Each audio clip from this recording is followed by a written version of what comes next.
जय माता दी दोस्तों। शुभ तिथि शुभ समय। तो जैसा कि दोस्तों माघ मास में प्रदोष व्रत कब है, प्रदोष व्रत किस दिन रहना है और कब से कब तक त्रयोदशी रहेगी, एक बार व्रत जो है उठाना हो तो क्या इस मास के प्रदोष व्रत को पहली बार उठा सकते हैं, इन सब बातों की चर्चा आज हम करते हैं।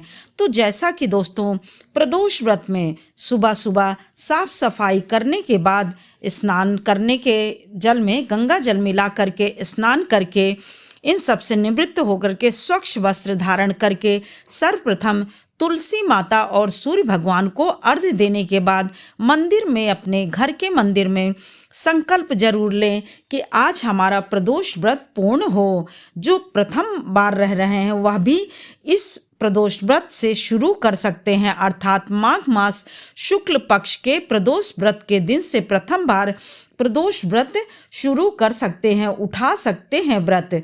तो आप संकल्प लीजिए और मन में प्रार्थना करिए कि हमारा प्रदोष व्रत अच्छे से पूर्ण हो, क्योंकि देखिए संकल्प करने के बाद ही जो है आप पूजा जो करते हैं उसका पूर्ण रूप से फल प्राप्त होता है।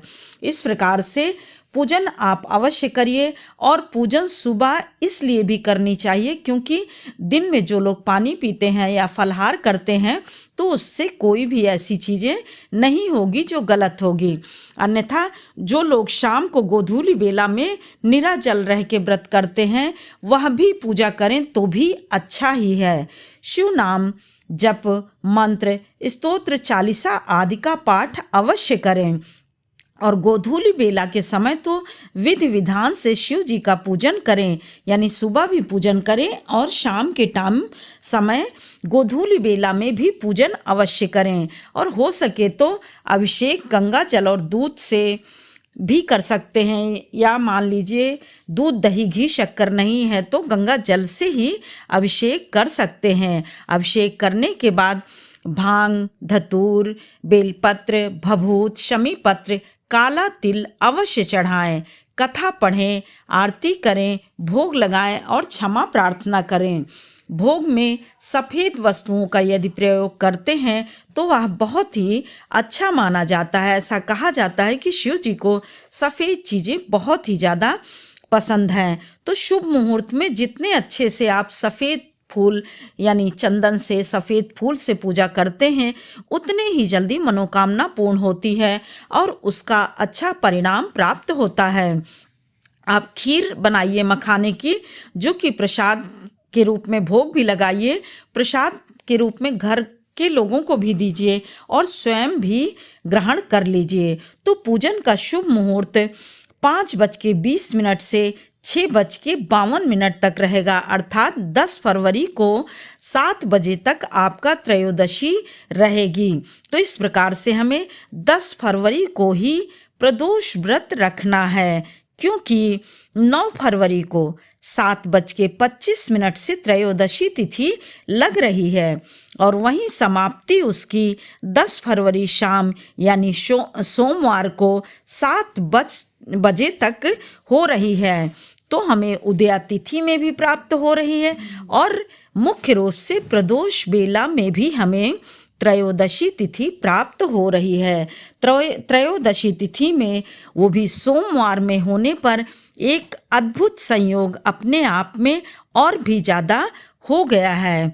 मान्यताओं के अनुसार शिव जी को तो 1 लोटा जल चढ़ा दीजिए, उससे भी बहुत ही जल्दी प्रसन्न हो जाते हैं।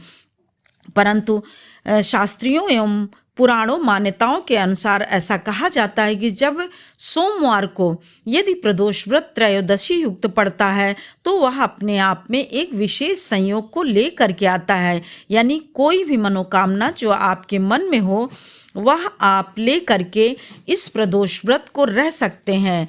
आप चाहें तो एक प्रदोष व्रत भी मान करके या संकल्प ले करके रह सकते हैं, और नहीं तो व्रत नहीं रहते हैं तो शिव जी के मंदिर में जा करके सफ़ेद वस्तुओं को चढ़ाइए, जल चढ़ाइए और अपनी मनोकामना को उनके सामने कहिए, तो शिव जी इससे प्रसन्न होकर के अति शीघ्र मनोकामना को पूर्ण करते हैं। कहा जाता है, मान्यताओं के अनुसार, पुराणों के अनुसार ऐसा शास्त्र सम्मत कहा जाता है कि शिव जी बहुत जल्दी ही प्रसन्न होते हैं और सोमवार को यदि प्रदोष व्रत पड़ता है तो सभी मनोकामनाओं की पूर्ति करने वाला होता है। इस प्रकार से अपने व्रत को आप 10 फरवरी दिन सोमवार को रखना है। 2025 माघ मास शुक्ल पक्ष प्रदोष व्रत आप 10 फरवरी को रखना है। शुभ प्रदोष व्रत। जय शिव जी।